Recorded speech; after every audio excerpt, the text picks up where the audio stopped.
গ্রামের বিয়ে মানে অন্যরকম একটা আনন্দ থাকে, অন্যরকম একটা ব্যাপার থাকে। যাই হোক, আমরা সবাই মিলে এখন ঘাটে যাচ্ছি পূজা দিতে এবং গঙ্গা দেবীকে নিমন্ত্রণ করতে। সবাই একেবারে হলুদ শাড়ি পরে নিয়েছে আর নাচতে নাচতে সবাই যাচ্ছে, দেখতেই পাচ্ছেন। তো এই ভিডিওর সাথে আমার মনে হয় না ভয়েস দিলে ভালো হবে।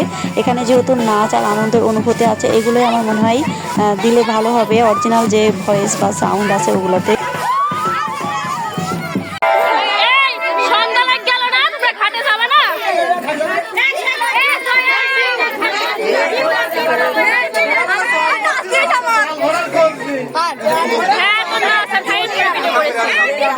হ্যাঁ